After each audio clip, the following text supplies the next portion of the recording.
Hi, everyone. Julia Ioffe is a founding partner and Washington correspondent for Puck News, where she covers national security, foreign relations, and domestic politics from Washington and Europe. She's recently returned from the annual Munich Security Conference, where heads of state, intelligence chiefs, defense ministers, and foreign secretaries gather to discuss the state of the world. Now, at the start of the conference, as many of you know, we learned the devastating news that longtime Russian resistance leader Alexei Navalny had died in a Russian prison. We'll be speaking at length about that tragic event and its implications, but first we'll start with where things stand in the Russia Ukraine war as we mark its 2 year anniversary. As the New York Times describes it, Ukraine is now on the defensive along the entire 600-mile front, is fighting with dwindling ammunition, and faces deep uncertainty over the future of military and financial aid from its most important ally, the United States.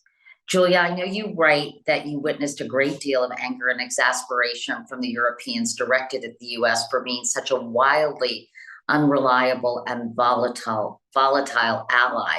Talk about this sentiment and the perception of the US by our NATO allies and the larger world at this moment in time. Well, it's interesting. Last year, when I was at Munich, people were worried. They were wondering how long the US will to defend Ukraine, fight for Ukraine would last.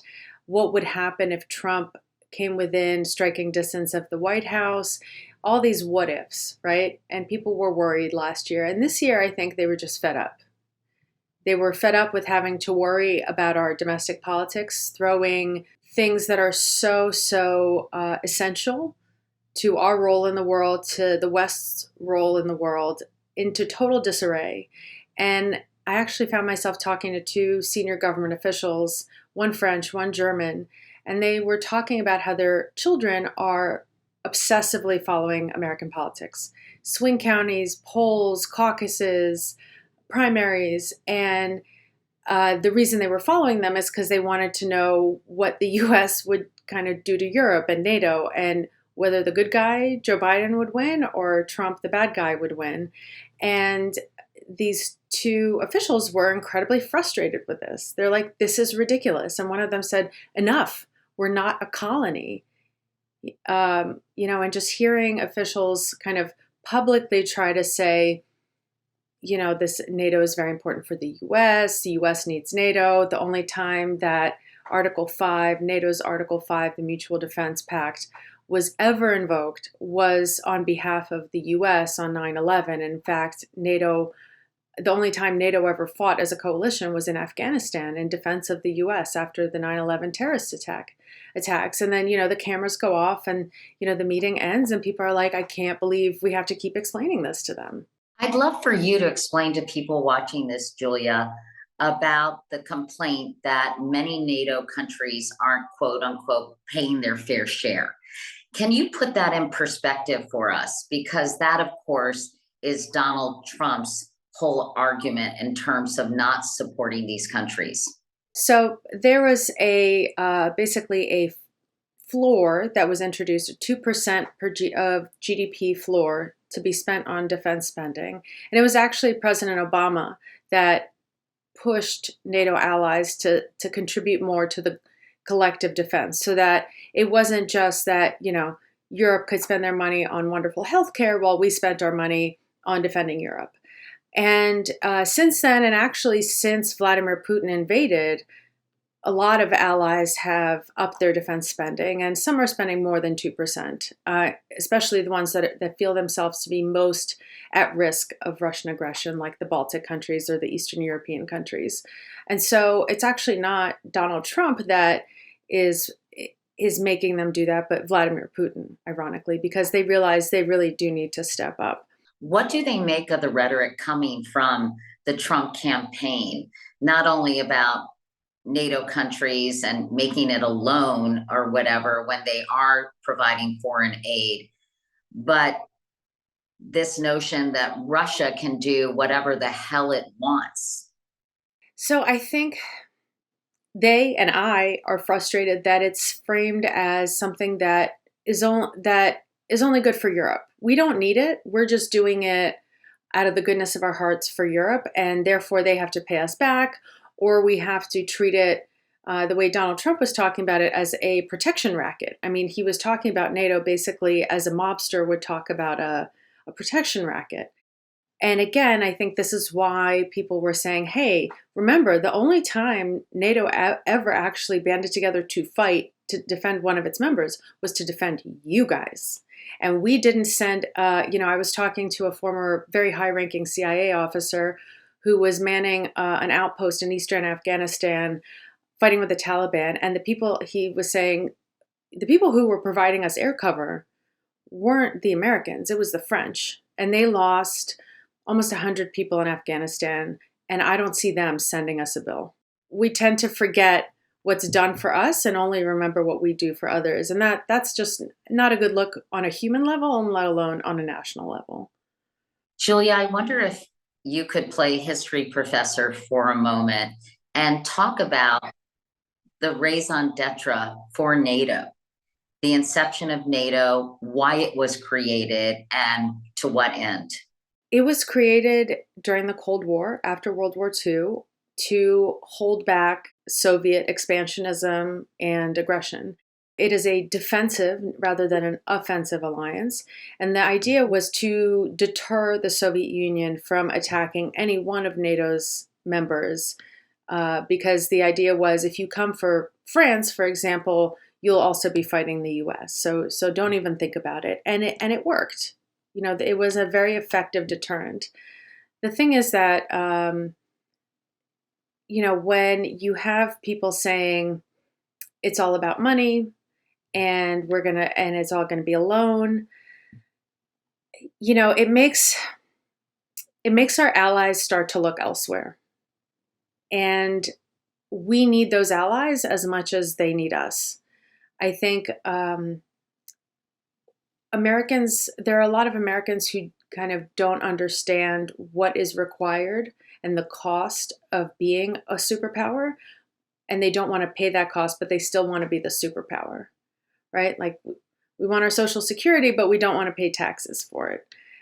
We're seeing that, for example, in the Red Sea, where shipping is being affected, that affects supply lines, that cost gets passed down to consumers. So we want our cheap goods, we want them quickly, but we don't think we should be providing safe passage for ships, for commercial ships passing through the world's waterways.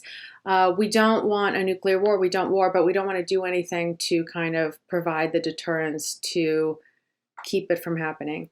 So to go back to your history question, it was started in the Cold War. The Soviet Union formed a separate alliance to kind of counterbalance NATO. It was called the Warsaw Pact, and that was the Eastern European colonies that the Soviet Union ruled with an iron fist, countries like Poland, countries like Romania, Bulgaria, etc. And when the Soviet Union collapsed, the Warsaw Pact collapsed with it. And because a lot of these countries that had been part of the Warsaw Pact knew what it meant to live under Russian domination, or rather Moscow's domination, they asked to join NATO because they didn't want to go back to that. And even though Russia was no longer Soviet and everybody determined that Russia was no longer the enemy, the Cold War was over, everybody was happy, a lot of these countries knew what the Russians were capable of and didn't trust that things would always be this happy and cloud-free. And so a lot of them asked to join NATO in order to get this kind of protective umbrella. And they're the countries that are paying the most, actually, into the NATO budget. How concerned were many of the countries, or many of the people who attended the Munich Security Conference, about this potential realignment of U.S. loyalty under Donald Trump? Very worried, very worried. When you have the leader of the free world expressing admiration for the leader of China, who's a dictator, the leader of Russia, who is a brutal dictator, the leader of North Korea, a brutal dictator, when he himself says he wants to be dictator on day one, that's very concerning. And again, Europe needs the US just as we need them, but they are, what you're starting to hear from the Europeans is they're like, look, we've done enough of these kind of swings now. Even if Joe Biden wins, we have to start being more independent from the US. Like that French official said, we're not a colony because they don't think we're reliable. And the thing is that when smaller countries need those alliances to shore them up. And so they're going to look elsewhere, and that's not going to help us. The personification of this shift, Julia, seems to be the absence of Lindsey Graham, who has, I understand, religiously attended the Munich conference. But after his recent vote against Ukraine aid, he was basically nowhere to be seen. How do you explain that? And did that leave people scratching their heads?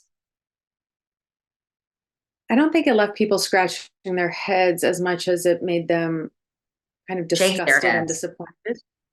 Yeah. Yeah. I think it disgusted a lot of people and disappointed a lot of people there because Lindsey Graham, since the ascent of Donald Trump in 2016, he's been doing this dance where at home he's a populist, he supports Trump, he makes excuses for him, but then he goes to Munich and he's his old self, where he is in favor of a strong transatlantic alliance, of America's robust use of power in the world, America's defense of democracy and liberal values. And for a lot of people, it seemed like this time he couldn't, square the circle anymore and finally went over to the dark side. It was interesting that the head of the Munich Security Council, who was Angela Merkel's national security advisor, told me he couldn't come and show his face here anymore because he's lost all credibility. Clearly, many of the people with whom you spoke, Julia, lay blame at the feet of Donald Trump. Is there any frustration with Joe Biden among our allies and with people at the Munich conference? A little bit. I think there's a feeling that, he's very old. He might not be able to win the election. And in choosing to run, he may have inadvertently put the whole world at risk and the transatlantic alliance at risk, that he put his own kind of ego and legacy ahead of some very, very important kind of international interests where tens and tens of millions of people's lives are at stake. Are there other candidates or other leaders in the US who are giving them any degree of hope for the future? Well, I think they like the Biden administration and they like Biden. They like what he's done. They think they like the people around him. They wish that he would be more aggressive. I've heard that as well. The kind of risk aversion frustrates a lot of people in Europe because, again, for them, the Russian threat is much more real than it is to us. America is buffered by two giant oceans on its east and west and north and south, two big friendly neighbors. We've never really been invaded.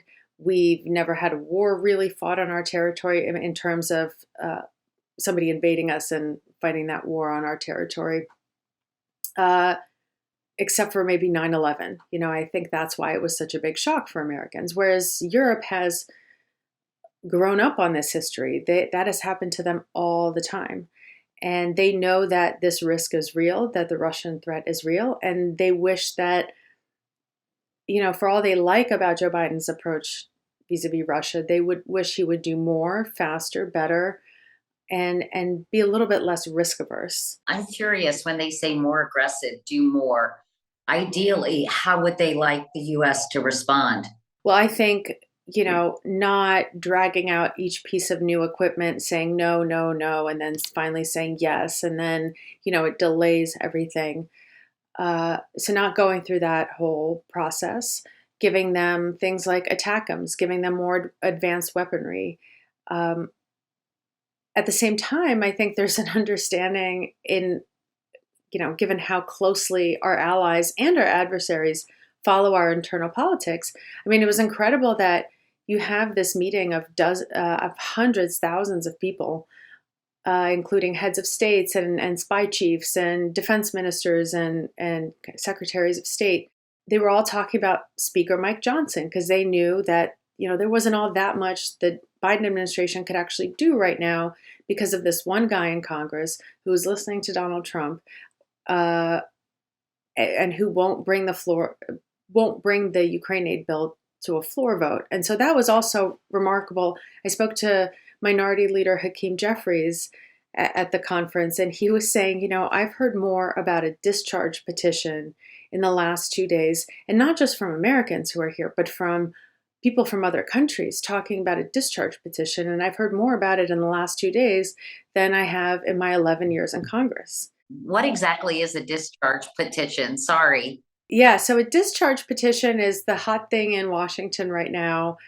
And it is a parliamentary maneuver where the majority of members of Congress would sign a petition to bring this bill to a floor vote to get around the Speaker's insistence not to bring it to a floor vote. It has very elaborate rules about timing and who can sign on and when, whatever. But, the fact that it can't just, the majority of Congress supports it and we can't even have it for a vote, and that we're kind of digging through our closet and trying to find maybe this parliamentary maneuver will work. And it's not just Washington, but all of Europe figuring out what a discharge petition is and who from which district in the US might vote for it, might vote against it, is absolutely wild. Before we talk about the death of Alexei Navalny, which, as I said, happened while you were in Munich, can you just talk about, Julia, how dire the situation is in Ukraine to give people an understanding of how badly this aid is needed? So when I was in Munich, I spoke to Jason Crow, who is a congressman from the Denver area, and he had just come back from Ukraine. And he told me, so this was a week ago, and he said they are about 2 weeks from running out of anti-aircraft munitions. So the shells that go in the guns that shoot down the planes that are coming to bomb civilian infrastructure. The frontline city of Kharkiv is building underground schools because they're under constant shelling and their kids still want to go to school. Russia's on the move. They can always mobilize more people because they are now a dictatorial regime. They can make anyone go to the front. In fact, people who are getting arrested for putting flowers on makeshift memorials in honor of Alexei Navalny are being arrested and sent to the front. Ukraine, on the other hand, is a democracy, and it's much smaller. It's a third of the size, both in terms of population. It's much smaller territorially, and they're running out of people. They're running out of ammunition, and there's a lot of arguments made that if we don't stop Putin in Russia, then it will be American blood because he'll attack a NATO country, and then our men and women in military will have to go and fight against Russian troops in Europe. And that is possible. But I would make a different argument, which is more of a humanitarian one. We saw what happens when Russian occupying forces pull back from a city, from Bucha, from Izium, from Kherson. We find dead bodies of people tortured and summarily executed. In Kherson, we found torture chambers that were used for teenagers and children who were tortured to rat out their parents. The reason Ukrainians are fighting this hard is they don't want to live under a Russian dictatorial regime where people are tortured and disappeared and killed, and where their history is forgotten. We can help them do that. We were helping them do that, and it costs so little to us. These numbers sound really big. 60 billion. Our defense budget is nearly $1 trillion.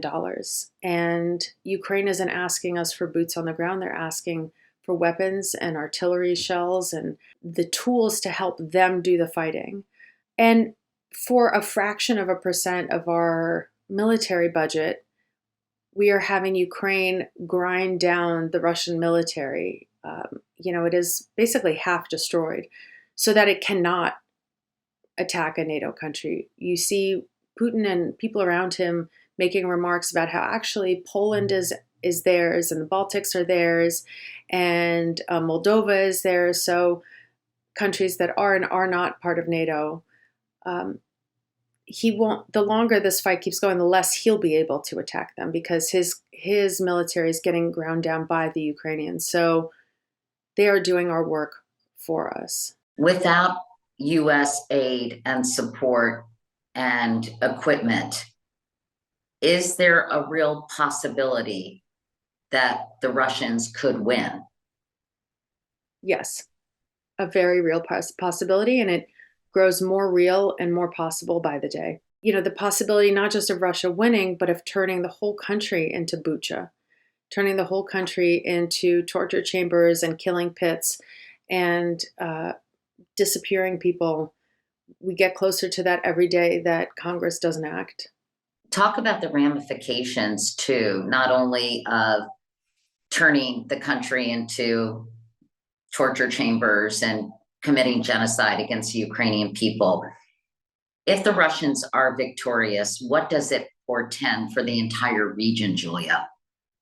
If you remember about 2 years ago when the war was just starting, when the invasion was just starting, everybody was very scared about the nuclear threat. Putin kept threatening us with nuclear weapons. And the fear in Washington was that what would Vladimir Putin do if he were cornered and felt like he had no choice? Would he do something terrible to the whole rest of the world? Right now, Putin is winning. He is winning in Ukraine. He is winning at home. He's eliminated all his rivals.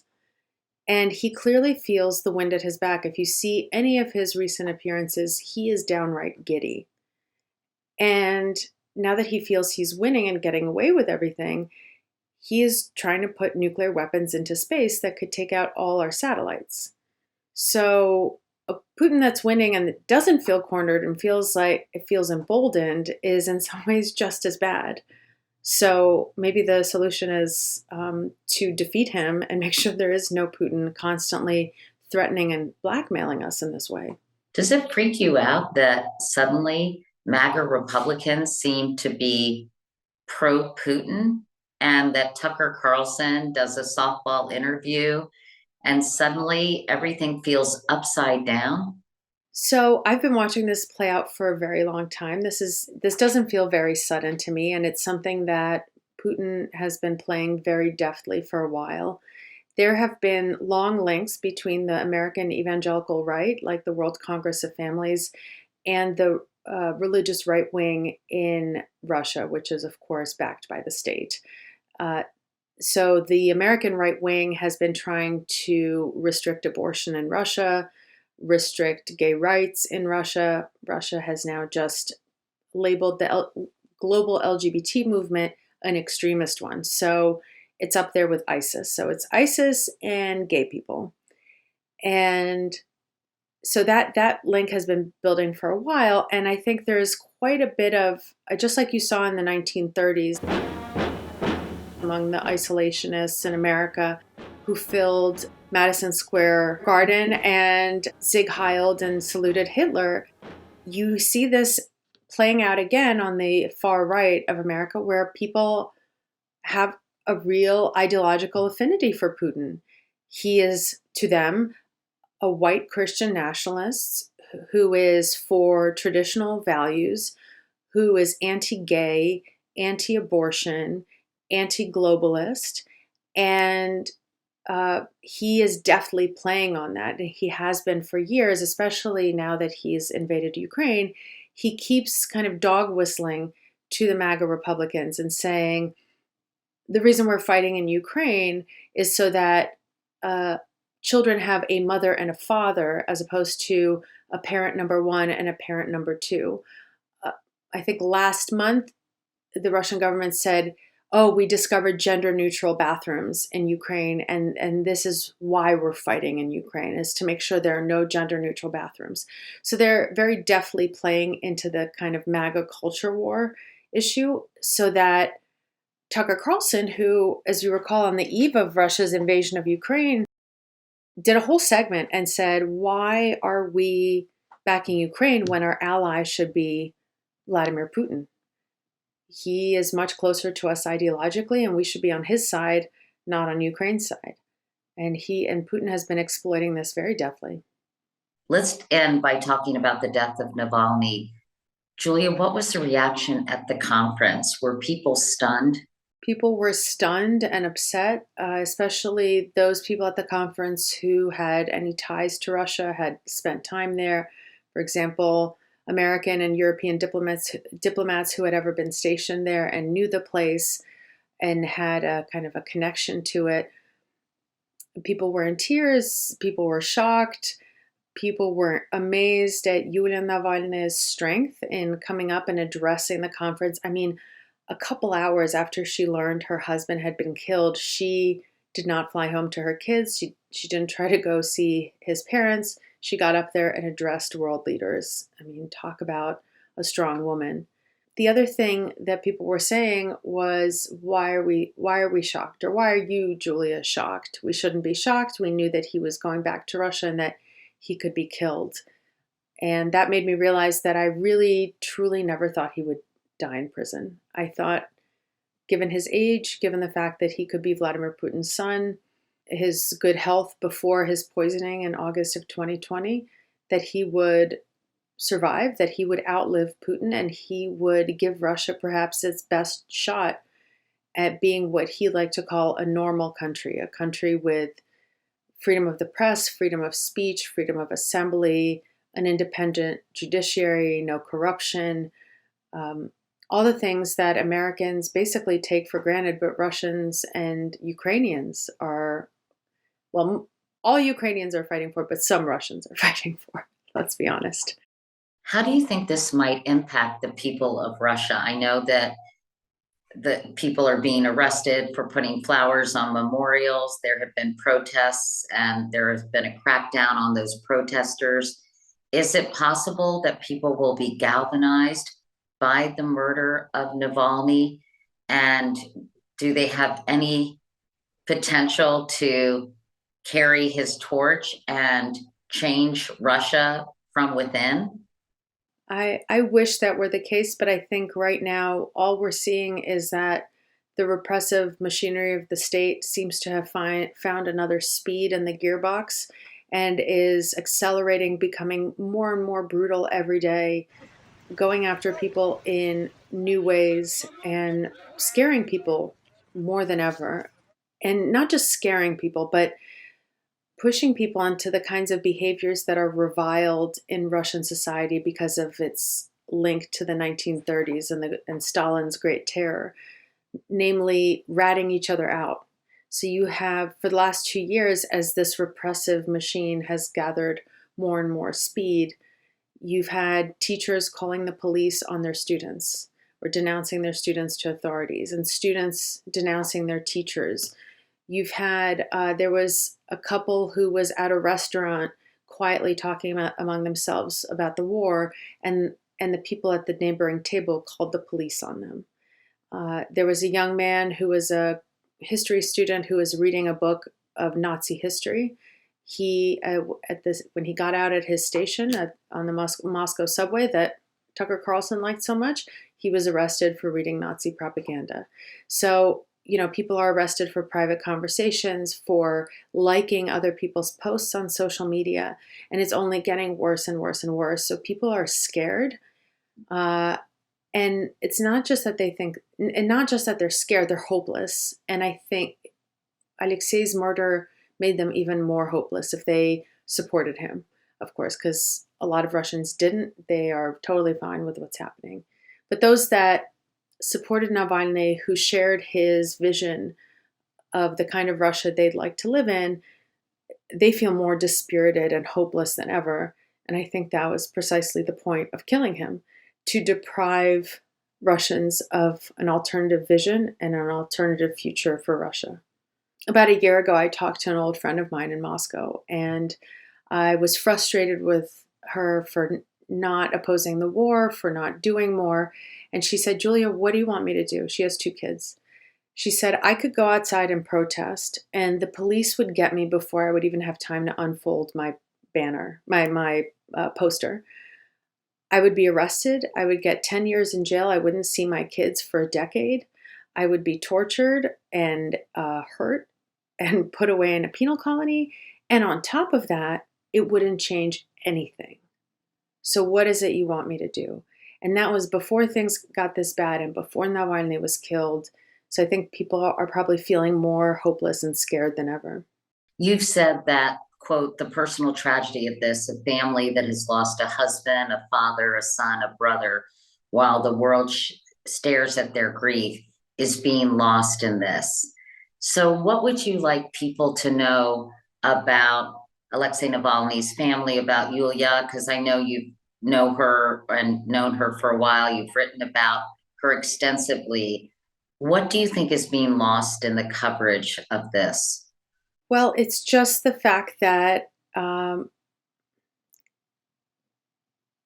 father and husband and brother and son of a family was tortured to death in a Russian prison while the world watched.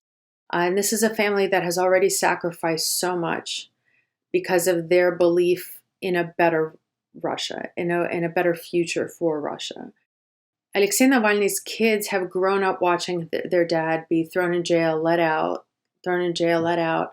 A story I heard was that his son, Zakhar, who is a teenager now in a German school, when he was told about, he was so used to his father being attacked physically, being thrown in jail, that when he was told about his father's poisoning in August of 2020 with Novichok, when he almost died, Zakhar was playing a video game, didn't even blink, didn't even stop, because he was just so used to this being the reality of his father's life. Alexei Navalny's little brother was thrown in jail for 3 years in Alexei's place. This was when the Russian system was still scared to jail Navalny, because the one time they did, about 20,000 people spontaneously came out into the streets in Russia. So they arrested his little brother instead. They threw him in jail for 3 years. He was effectively a hostage of the system. And the whole time, Alexei knew that this was because of him, that basically his activity had ruined his brother's life. His brother's wife then left him while he was in jail. He lost his family. This family has been broken over and over again, by the Kremlin, and yet they are still so strong. Alexei Navalny's mother, I don't know if you saw the video address she made earlier in the week, just after seeing her son's body. She has been trying to get the state to release her son's body to allow them to bury her son. She was shown his body, and they told her basically, if you want the body back, these are the conditions you have to agree to. And she said no, and she left, and she taped a video address, completely calm, strong, self-possessed. And this is a family of very strong people that has been fighting the state for a very long time at great, great personal cost to themselves. And, I think what's being lost is we see these heroes and these symbols, but they are real people. He had real kids, a real wife, a real parents. Julia, any idea about the timing of this? Was it because this conference was going on? Was it because of the upcoming elections? What is your sense of that? I think it's both of those. I think it's because Putin's quote-unquote presidential elections are coming up, which he's going to sweep, obviously. In part, it was to send a message to the West, I think, by timing the announcement. We don't know when he actually died, by the way, but they timed the announcement with the exact opening of the Munich Security Conference. And I think it was just, enough. We're going to send a message to the West, and we're also going to send a message to Russians at home and abroad that this is your future. Your past is your future. You will not have a better future. We are going to kill your hero and your hope. So I think it was as much for internal consumption as it was for external consumption. President Biden is expanding sanctions to hold Russia accountable for Navalny's death, but the Russian economy has proved remarkably adaptable. Do you think this new round will have any impact at all? So Cliff Gaddy, who's a scholar of Russia, once called the Russian economy the cockroach economy, because it's not very complicated. It's pretty simple and it's incredibly resilient. It will survive any number of shocks and still kind of keep crawling along. The sanctions have affected Russia. Prices are much higher, goods are harder to get, and because they have to be imported through third countries, they are much more expensive. Inflation is hurting the average Russian's pocketbook. At the same time, America is not the only game in town anymore, and so Russia can sell its oil to India and to China, and in fact, Russia is making more money now off of its oil and gas exports than it did before the war. We've seen that the sanctions, especially secondary sanctions, which is when the US sanctions a third country actor that has been helping Russia get around the sanctions, we've seen that have some effects. So the US has gone after certain Chinese banks, for example, certain Turkish companies, certain places in the Emirates that are helping Russia get around the sanctions. We're going to see a lot more. That is part of this sanctions package that was announced today. But I think the effect is going to be pretty small. In part, again, because there are other players in the game right now. We don't control the world economy fully. And there are big players who need what Russia's selling. And also because these countries, for example, China, are more than happy to help Russia undermine the sanctions regime and undermine America's role in the world because they want more of a role for themselves and they don't want America to be able to sanction anybody. They want more of that kind of power for themselves. The world feels like a very scary place right now. But thank you for helping to illuminate the situation in Russia, Ukraine, and in fact, globally. Julia Ioffe, founding partner and Washington correspondent for Puck News. Julia, thank you so much for your time. I really appreciate it. Thank you so much, Katie.